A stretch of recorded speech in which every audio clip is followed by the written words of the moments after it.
Assalamualaikum warahmatullahi wabarakatuh.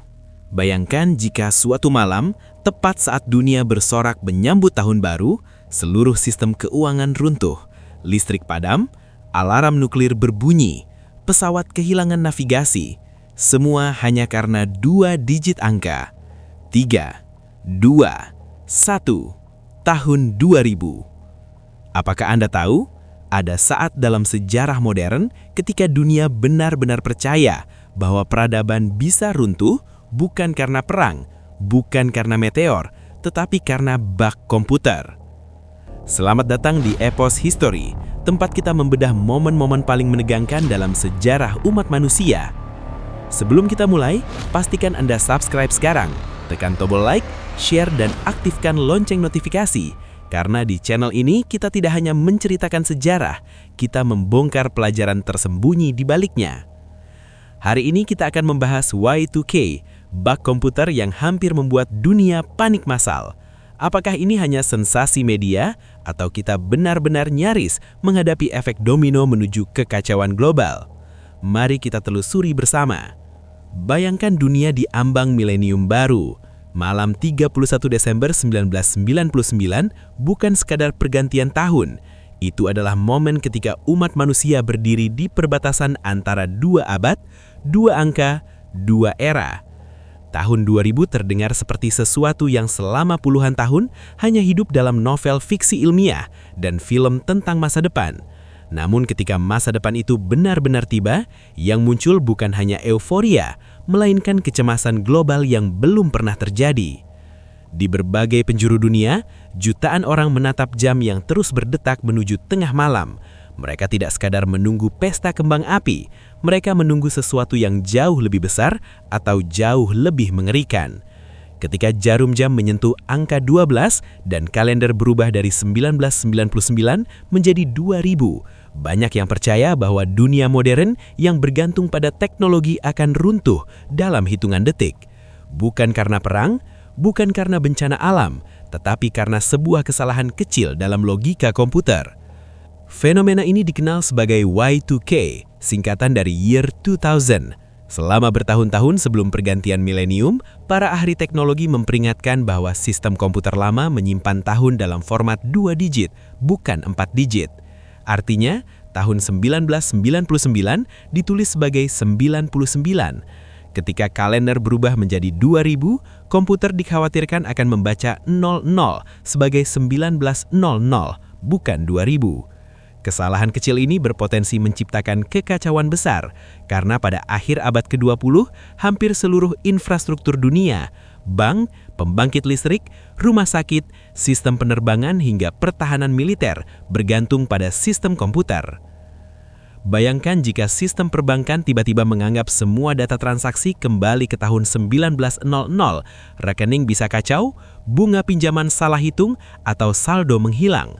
Bayangkan jika sistem kontrol lalu lintas udara mengalami error atau sistem bendungan dan pembangkit listrik membaca tanggal secara keliru dan berhenti berfungsi. Bahkan ada kekhawatiran bahwa sistem pertahanan nuklir otomatis dapat salah menafsirkan data waktu dan memicu peluncuran misil tanpa kendali manusia.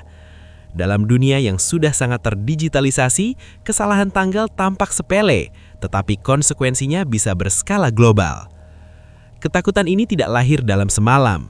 Sejak awal 1990-an, laporan teknis dan diskusi publik tentang potensi millennium bug mulai menyebar. Media massa membesar-besarkan kekhawatiran tersebut. Pemerintah membentuk tim khusus. Perusahaan teknologi menggelontorkan miliaran dolar untuk memperbarui sistem lama. Namun di luar ruang rapat para insinyur, masyarakat umum menerima pesan yang jauh lebih sederhana dan lebih menakutkan. Ketika jam berdentang tengah malam, komputer akan gagal dan dunia modern akan lumpuh. Menjelang akhir 1999, suasana berubah drastis. Di banyak negara, toko-toko dipenuhi orang yang membeli makanan kaleng, air bersih, obat-obatan, bahkan senjata. Mereka mempersiapkan diri seolah-olah peradaban akan runtuh dalam satu malam. Beberapa orang menarik seluruh tabungan mereka dari bank. Yang lain membangun perlengkapan bertahan hidup, bersiap menghadapi pemadaman listrik, kerusuhan, atau kelangkaan bahan pokok. Bagi sebagian orang, Y2K bukan lagi isu teknis, melainkan ancaman eksistensial. Namun yang membuat fenomena ini unik dalam sejarah adalah sifatnya. Prediksi akhir dunia bukanlah hal baru. Sepanjang sejarah, manusia telah berkali-kali meramalkan kiamat, dari ramalan kalender kuno hingga interpretasi religius. Tetapi Y2K berbeda. Ia bukan lahir dari nubuat mistis, melainkan dari perhitungan logika digital. Ia bukan tentang meteor yang menghantam bumi, melainkan tentang baris-baris kode dalam mesin yang tak terlihat. Untuk pertama kalinya, ketakutan global terhadap akhir dunia dipicu oleh kesalahan desain teknologi manusia sendiri. Inilah ironi besar menjelang tahun 2000. Peradaban modern yang dibangun atas fondasi sains dan teknologi justru diguncang oleh kerentanan sistemnya sendiri. Sebuah keputusan teknis sederhana menghemat ruang penyimpanan dengan 2 digit tahun yang dibuat puluhan tahun sebelumnya tiba-tiba menjadi simbol potensi kehancuran global. Dunia tidak takut pada alam, tetapi pada ciptaannya sendiri. Dan ketika akhirnya tengah malam tiba, seluruh dunia menahan napas, menunggu apakah bug kecil itu benar-benar akan mengakhiri dunia modern dalam sekejap. Y2K bukanlah sekedar cerita kiamat yang dilebih-lebihkan oleh teori konspirasi. Ia memiliki dasar teknis yang nyata, dan justru itulah yang membuatnya begitu mengguncang dunia. Kepakutan itu tidak muncul dari ramalan mistis, melainkan dari analisis para insinyur dan ilmuwan komputer yang memahami bagaimana sistem digital bekerja. Banyak orang pada akhir 1990-an benar-benar percaya bahwa risiko tersebut valid, dan mereka bersiap menghadapi skenario terburuk.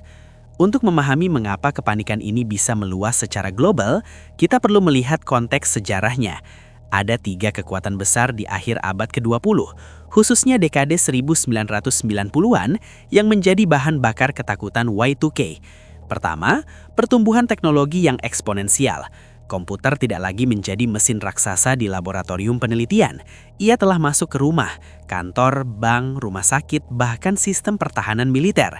Kedua, ambiguitas dan misteri di balik komputer pribadi. Bagi sebagian besar masyarakat, komputer adalah kotak hitam yang tidak benar-benar mereka pahami. Ketiga, ledakan akses informasi.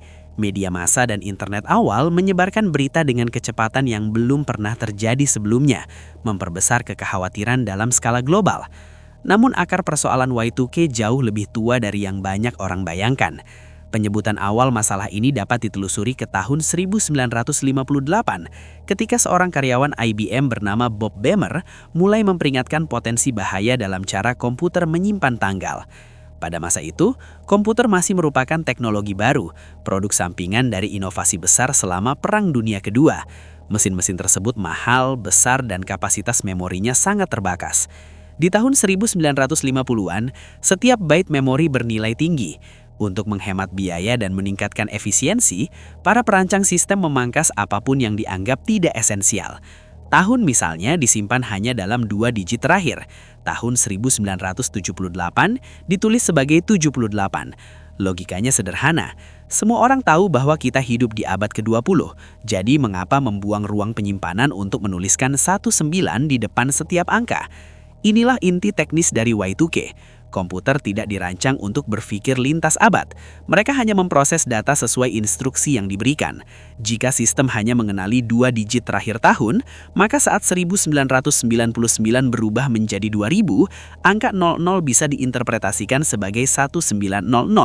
Dalam beberapa sistem yang lebih ekstrim, bahkan hanya 1 digit yang digunakan, sehingga 1978 cukup direpresentasikan sebagai 8. Selama konteks abad tetap sama, sistem berjalan normal. Tetapi ketika kalender melompat ke abad ke-21, ambiguitas menjadi tak terhindarkan. Pertanyaannya menjadi sangat serius.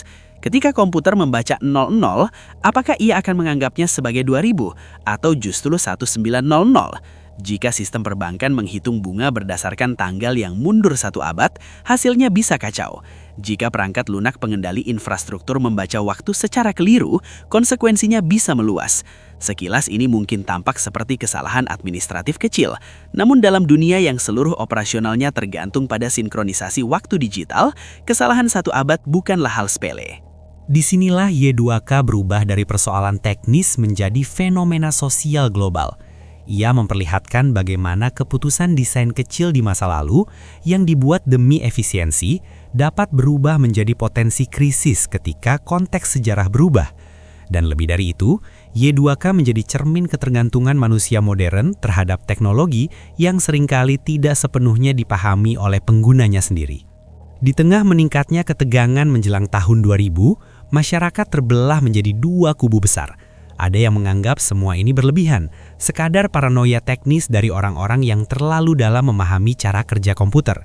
Bagi mereka, pergantian milenium hanyalah pergantian tanggal biasa. Dunia telah melewati 2 perang dunia, krisis ekonomi dan ancaman nuklir. Bagaimana mungkin 2 digit angka bisa menjatuhkan peradaban?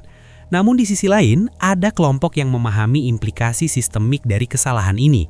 Mereka melihat bahwa persoalannya bukan pada tanggal itu sendiri, melainkan pada bagaimana tanggal digunakan dalam perhitungan yang menopang ekonomi dan infrastruktur global. Perlu diingat, bahkan pada akhir abad ke-20, komputer tidak hanya menyimpan tanggal untuk arsip. Tanggal dan waktu adalah variabel inti dalam sistem komputasi modern. Ia digunakan untuk menghitung bunga bank, jatuh tempo pinjaman, kontrak asuransi, sistem logistik hingga pengendalian industri. Dalam konteks ini, kesalahan interpretasi satu abad bukan sekadar kekeliruan administratif, melainkan potensi distorsi matematis yang dapat merambat luas. Sektor perbankan menjadi contoh paling sering dibahas. Sistem bank menghitung bunga berdasarkan selisih waktu antara 2 tanggal.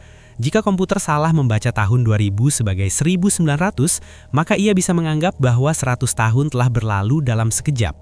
Perhitungan bunga yang seharusnya berjalan harian atau bulanan bisa melonjak tak masuk akal. Kekhawatiran publik bukan bahwa uang akan menghilang secara fisik pada 1 Januari, melainkan bahwa sistem digital yang mencatat dan menghitung nilai uang akan menghasilkan angka yang keliru. Dan kekhawatiran itu bukan tanpa dasar. Pada 1 Januari 2000, terjadi kasus nyata di Jerman. Seorang nasabah mendapati saldo rekeningnya melonjak menjadi sekitar 6 juta dolar dengan catatan transaksi bunga tertanggal 30 Desember 1899. Sistem bank tersebut yang belum sepenuhnya diperbaharui secara keliru menghitung akumulasi bunga sejak tanggal itu. Artinya, komputer menganggap dana tersebut telah mengendap selama lebih dari 1 abad. Dalam hitungan detik, kesalahan logika menghasilkan ilusi kekayaan fantastis. Kasus itu memang terisolasi dan segera diperbaiki, tetapi ia menjadi ilustrasi konkret dari apa yang selama bertahun-tahun dikhawatirkan para ahli. Bayangkan jika kesalahan serupa terjadi secara simultan di ribuan institusi keuangan di seluruh dunia. Publik melihat saldo yang melonjak drastis dan bergegas menarik dana. Atau sebaliknya, saldo tiba-tiba menyusut karena sistem membaca waktu secara terbalik dan menghitung bunga negatif. Dalam sistem keuangan yang bergantung pada kepercayaan, kekacauan data sekecil apapun bisa memicu kepanikan massal. Inilah dimensi paling rapuh dari krisis Y2K, bukan hanya soal bug perangkat lunak, melainkan potensi reaksi manusia terhadap data yang salah. Dunia modern dibangun di atas kepercayaan terhadap angka-angka digital yang tampil di layar. Ketika angka itu berubah secara tak terduga, respon sosial bisa sama berbahayanya dengan kesalahan teknis itu sendiri. Dengan demikian, perdebatan antara ini hanya hari biasa dan kita tidak punya cukup waktu bukan sekadar perbedaan opini. Itu adalah refleksi dari 2 cara memandang teknologi, sebagai alat yang sepenuhnya terkendali atau sebagai sistem kompleks yang kesalahannya dapat bereskalasi secara eksponensial. Y2K memperlihatkan bahwa di era digital, stabilitas global bisa bergantung pada detail kecil dalam baris kode yang ditulis puluhan tahun sebelumnya. Bayangkan skenario terburuk yang sempat menghantui imajinasi publik saat itu. Rekening tiba-tiba menunjukkan saldo minus akibat kesalahan perhitungan tanggal. Orang-orang panik, mereka menjual aset, menarik dana, mengambil pinjaman darurat. Dalam hitungan jam, sistem keuangan bisa mengalami tekanan masif. Gambaran ini mengingatkan banyak analis pada runtuhnya pasar saham tahun 1929, sebuah kepanikan finansial yang menyebar cepat karena hilangnya kepercayaan. Bedanya, kali ini pemicunya bukan spekulasi pasar, melainkan bug dalam sistem komputer. Kekhawatiran itu bukan sepenuhnya hipotetis. Pada 1 Januari 2000, di Jepang beberapa menit setelah tengah malam, alarm di fasilitas pembangkit listrik tenaga nuklir berbunyi akibat gangguan terkait sistem tanggal. Meskipun tidak berujung pada bencana, peristiwa itu menunjukkan betapa sensitifnya infrastruktur modern terhadap kesalahan digital sekecil apapun. Jika alarm di pembangkit bisa aktif karena bug, bagaimana dengan sistem pertahanan militer? Bagaimana jika sistem peringatan dini salah membaca data waktu dan mengira ada serangan nuklir yang sedang berlangsung? Di era pasca Perang Dingin, dunia masih menyimpan ribuan hulu ledak nuklir dalam status siaga. Sistem-sistem ini sangat bergantung pada sinkronisasi waktu yang presisi. Kesalahan pembacaan tanggal berpotensi menciptakan alarm palsu, dan dalam konteks persenjataan strategis, alarm palsu bisa berarti eskalasi nyata. Disinilah letak ketakutan terbesar masyarakat, bukan hanya pada kerugian finansial, tetapi pada kemungkinan reaksi berantai yang tak terkendali. Namun bank dan sistem pertahanan hanyalah dua bagian dari jaringan yang jauh lebih luas.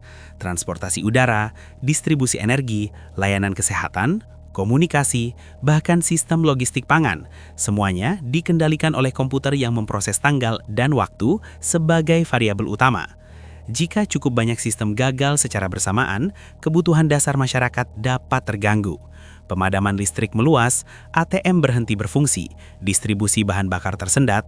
Dalam skenario ekstrim, gangguan ini dapat memicu kepanikan sosial, kerusuhan, bahkan konflik internal. Y2000, dalam bayangan sebagian orang, adalah efek domino digital menuju runtuhnya tatanan modern. Namun di tengah ketakutan itu, ada satu fakta penting.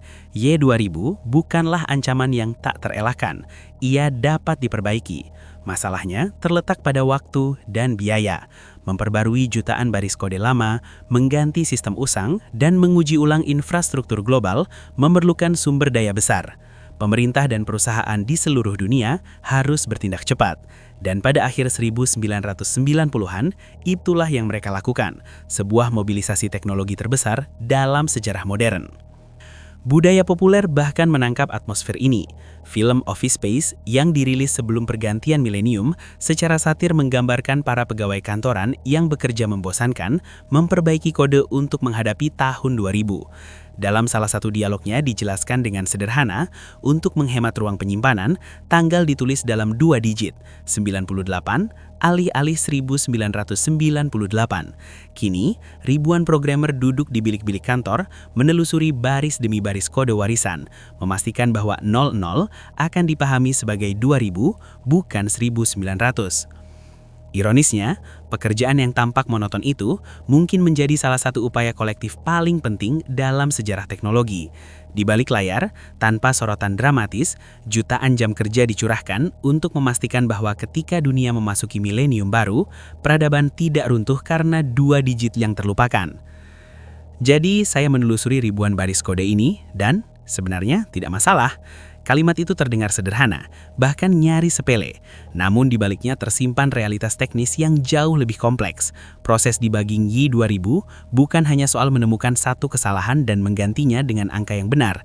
Ia adalah upaya menyisir jutaan baris kode warisan, kode yang ditulis puluhan tahun sebelumnya oleh programmer yang mungkin sudah pensiun atau bahkan meninggal, dan memastikan setiap sistem memahami bahwa 00 berarti 2000 bukan 1900. Masalahnya, ancaman ini tidak muncul secara tiba-tiba pada akhir 1999. Akar persoalannya telah diidentifikasi sejak 1958 ketika Bob Bemer memperingatkan potensi bahaya penggunaan 2 digit tahun. Namun pada masa itu, tahun 2000 terasa sangat jauh, 42 tahun di masa depan. Dalam konteks teknologi yang berubah cepat, 4 dekade tampak seperti keabadian. Banyak orang berasumsi bahwa komputer generasi lama pasti sudah diganti jauh sebelum milenium baru tiba. Disinilah letak paradoks sejarah Y2000. Di satu sisi, masyarakat percaya pada kemajuan teknologi yang konstan. Mereka membayangkan bahwa mesin-mesin tua akan digantikan secara alami oleh sistem baru yang lebih canggih. Namun di sisi lain, realitas dunia industri menunjukkan sesuatu yang berbeda. Banyak perusahaan enggan mengganti sistem yang masih berfungsi. Komputer mainframe berusia 20 atau 30 tahun tetap digunakan karena stabil, andal, dan sudah terintegrasi dalam operasi bisnis. Mengganti sistem berarti biaya besar, resiko gangguan operasional, dan kebutuhan pelatihan ulang. Akibatnya ketika 1990-an tiba dan tanggal 1 Januari 2000 semakin dekat, dunia mendapati bahwa banyak infrastruktur kritis masih berjalan di atas fondasi perangkat lunak lama. Masalah yang dulu dianggap akan teratasi dengan sendirinya oleh masa depan ternyata tetap ada, tersembunyi dalam sistem yang terus bekerja tanpa keluhan. Penundaan kolektif selama puluhan tahun membuat Y2K berubah dari potensi teoritis menjadi ancaman nyata. Fenomena ini juga mencerminkan dinamika psikologis masyarakat di era percepatan teknologi. Sepanjang akhir abad ke-20, manusia dipaksa beradaptasi dengan inovasi yang datang silih berganti. Komputer pribadi, internet, telepon seluler, perubahan menjadi rutinitas. Setiap tahun menghadirkan pembaharuan baru, perangkat baru, sistem baru. Dalam kondisi seperti itu, munculnya kabar tentang bug komputer yang bisa mengakhiri dunia, terdengar sekaligus masuk akal dan absurd. Sebagian orang menjadi skeptis, menganggapnya sebagai alarm berlebihan yang akan berlalu seperti tren teknologi lainnya. Namun, sebagian lain melihatnya sebagai konsekuensi logis dari ketergantungan total terhadap sistem digital yang kompleks. Jika seluruh kehidupan modern dijalankan oleh mesin yang memproses waktu sebagai angka, maka kesalahan dalam angka itu bukanlah hal kecil. Y2K pada akhirnya bukan hanya persoalan teknis, melainkan pelajaran historis tentang bagaimana manusia memperlakukan masa depan. Kita sering mengandalkan asumsi bahwa teknologi akan berkembang dan memperbaiki dirinya sendiri. Namun kenyataannya, sistem yang tidak diperbaharui akan tetap membawa keterbatasan masa lalu ke dalam masa depan.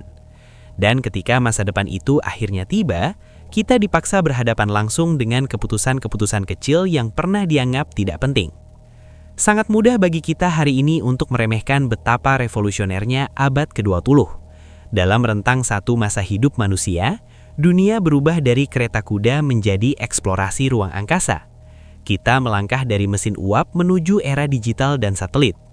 Jane Kelman, perempuan yang pernah bertemu Vincent van Gogh saat masih remaja dan berusia hampir 40 tahun ketika RMS Titanic tenggelam, hidup cukup lama untuk menggunakan Netscape Navigator dan menonton Jerry Maguire di bioskop. Dalam satu abad, umat manusia bergerak dari dunia analog ke dunia digital dengan kecepatan yang belum pernah terjadi sebelumnya. Percepatan inilah yang menjadi latar psikologis Y2K.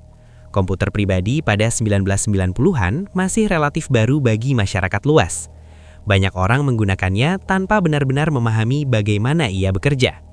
Komputer menjadi alat sehari-hari untuk bekerja, berkomunikasi, mengelola keuangan, namun mekanisme di baliknya tetap menjadi misteri bagi sebagian besar pengguna.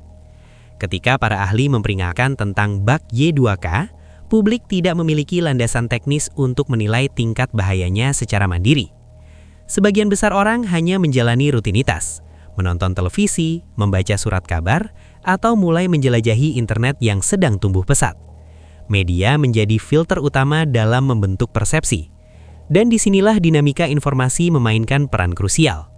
Y2K memang masalah nyata, tetapi dalam lanskap media yang semakin kompetitif, isu tersebut sering dibingkai dengan nada dramatis.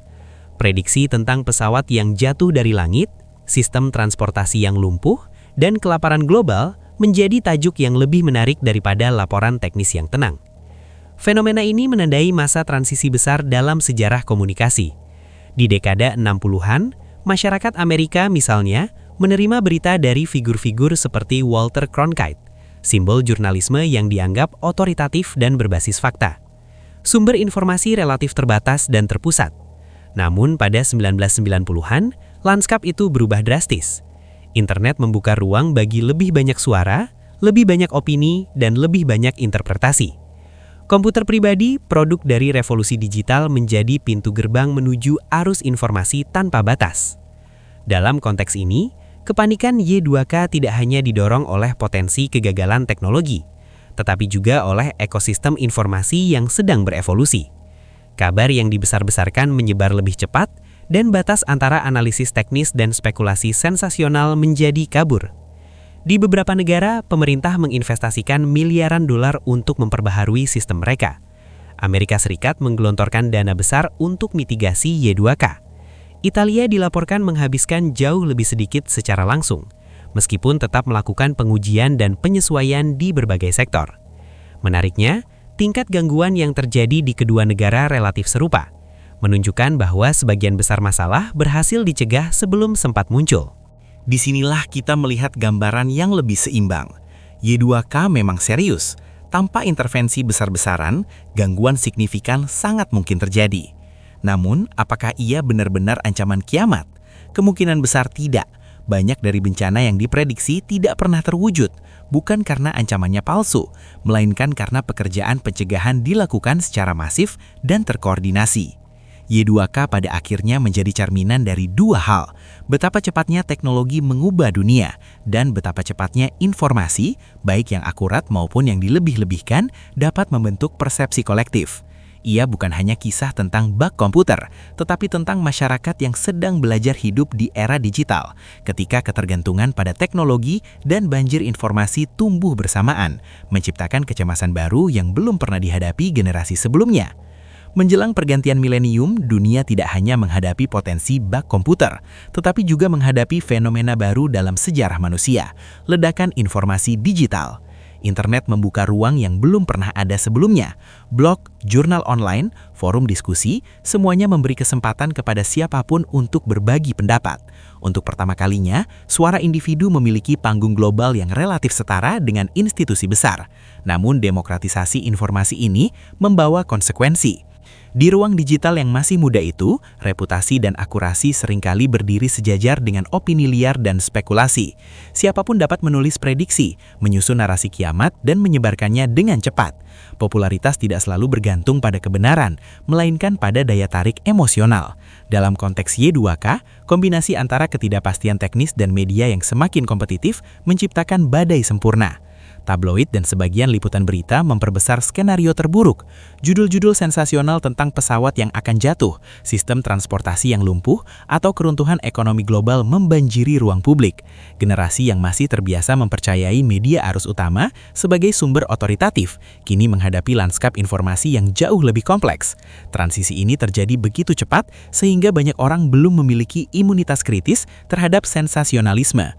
Ketika hitungan mundur mencapai detik-detik terakhir, 3, 2, 1, selama tahun 2000, dunia menahan napas. Namun ketika 1 Januari 2000 berlalu tanpa bencana besar, banyak orang mulai menyadari betapa dramatisnya narasi yang telah mereka konsumsi selama bertahun-tahun.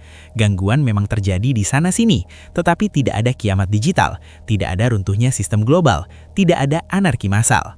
Penulis Kristen Cole Stringer kemudian mencatat bagaimana sebagian tokoh agama memanfaatkan situasi ini untuk memperkuat pesan-pesan apokaliptik mereka, tanpa pernah benar-benar meminta maaf atas taktik menakut-nakuti yang digunakan. Kritik serupa juga diarahkan kepada media. Dalam atmosfer ketegangan kolektif, ketakutan menjadi komoditas yang laku dijual. Di sisi lain, fakta penting sering terlupakan. Y2K bukanlah ancaman fiktif, ia adalah resiko teknis nyata yang berhasil diminimalkan melalui intervensi besar-besaran. Amerika Serikat saja menghabiskan sekitar $100 miliar untuk program perbaikan dan mitigasi Y2K. Dana tersebut digunakan untuk memperbaharui sistem, mengganti perangkat lunak lama, dan melakukan pengujian intensif di berbagai sektor. Apakah negara itu akan tetap aman tanpa investasi sebesar itu? Pertanyaan tersebut akan selalu bersifat spekulatif. Dalam sistem digital yang kompleks, sulit untuk mengukur kerusakan yang tidak pernah terjadi. Satu hal yang pasti, gangguan komputer bersifat tidak terduga. Hasilnya dapat sangat bergantung pada konfigurasi, lingkungan, dan interaksi antar sistem. Ketidakpastian inilah yang membuat Y2K terasa menakutkan. Namun justru karena ketidakpastian itu, upaya pencegahan menjadi begitu luas dan terkoordinasi. Menariknya, dari krisis yang hampir terjadi ini, muncul dampak positif yang signifikan. Y2K memaksa ribuan organisasi untuk memperbaharui infrastruktur teknologi mereka. Sistem lama yang seharusnya sudah diganti, akhirnya diperbaharui. Standar pengujian perangkat lunak diperketat. Kesadaran akan pentingnya manajemen resiko digital meningkat drastis. Lebih dari itu, Y2K menjadi pelajaran sosial. Ia mengajarkan masyarakat untuk lebih kritis terhadap informasi yang dikonsumsi, sekaligus menyadarkan bahwa hidup di era teknologi berarti harus terus beradaptasi. Dunia modern tidak lagi statis, ia berubah dengan kecepatan tinggi. Ketergantungan pada sistem digital menuntut kewaspadaan, pembaharuan berkelanjutan, dan literasi informasi yang matang. Pada akhirnya, Y2K bukanlah akhir dunia. Ia adalah momen ujian bagi peradaban digital yang masih muda. Sebuah peringatan bahwa dalam dunia yang dibangun dari kode dan data, masa depan tidak hanya ditentukan oleh inovasi, tetapi juga oleh tanggung jawab kolektif untuk memahami dan mengelola teknologi yang kita ciptakan sendiri. Pada akhirnya, Y2K bukanlah kisah tentang dunia yang hampir kiamat karena 2 digit angka. Ia adalah kisah tentang bagaimana peradaban modern yang begitu canggih ternyata berdiri di atas detail-detail kecil yang rapuh. Sebuah keputusan teknis sederhana di tahun 1950-an menghemat 2 digit angka demi efisiensi memori, berubah menjadi ketakutan global 4 dekade kemudian. Kepanikan yang terjadi bukan semata-mata karena bug itu sendiri, tetapi karena dunia pada akhir abad ke-20 sudah sepenuhnya bergantung pada sistem digital. Bank, listrik, transportasi, bahkan sistem pertahanan, semuanya terhubung pada logika waktu yang sama. Ditambah dengan ledakan informasi dan sensasionalisme media, ketakutan menyebar lebih cepat daripada fakta. Namun, sejarah menunjukkan sesuatu yang penting. Y2K tidak menghancurkan dunia karena manusia memilih untuk bertindak. Pemerintah, insinyur, dan perusahaan di seluruh dunia bekerja tanpa henti memperbaiki sistem yang rentan. Miliaran dolar diinvestasikan, jutaan baris kode diperiksa ulang. Dunia tidak runtuh bukan karena ancamannya palsu, tetapi karena ancamannya ditangani. Y2K menjadi pelajaran besar bagi era digital. Ia mengajarkan bahwa teknologi membutuhkan tanggung jawab, bahwa kemajuan harus diiringi kesiapan, dan bahwa dalam dunia yang terhubung, masalah kecil bisa memiliki dampak global. Lebih dari itu, ia mengingatkan kita untuk bersikap kritis, baik terhadap sistem yang kita bangun maupun terhadap informasi yang kita terima. Bug itu mungkin tidak mengakhiri dunia, tetapi ia menandai momen ketika manusia benar-benar menyadari betapa dalamnya ketergantungan kita pada teknologi. Dan sejak saat itu, kita memasuki abad ke-21 dengan satu kesadaran baru. Masa depan digital bukan hanya tentang inovasi, tetapi juga tentang kewaspadaan. Ketika 1 Januari 2000 tiba dan dunia tetap berdiri, banyak orang tertawa lega. Namun sejarah mencatat sesuatu yang lebih penting. Y2K bukanlah kiamat palsu. Ia adalah ancaman nyata yang berhasil dicegah melalui kerja besar-besaran, miliaran dolar, dan jutaan jam debugging. Ia mengajarkan kita 2 hal penting. Pertama, teknologi yang kita ciptakan bisa menjadi kekuatan terbesar sekaligus kelemahan terbesar kita. Kedua, di era ledakan informasi, ketakutan bisa menyebar lebih cepat daripada fakta. Y2K mungkin tidak mengakhiri dunia, tetapi ia menandai kelahiran dunia digital yang benar-benar baru. Dunia yang menuntut kita untuk lebih kritis, lebih adaptif, dan lebih sadar akan dampak teknologi. Jika Anda menikmati pembahasan sejarah teknologi seperti ini, jangan lupa klik like, tuliskan pendapat Anda di kolom komentar. Apakah menurut Anda Y2K benar-benar ancaman serius atau hanya kepanikan massal? Dan tentu saja subscribe ke Epos History agar tidak ketinggalan kisah-kisah besar lainnya dari balik layar sejarah dunia. Sampai jumpa di episode berikutnya. Wassalamualaikum warahmatullahi wabarakatuh.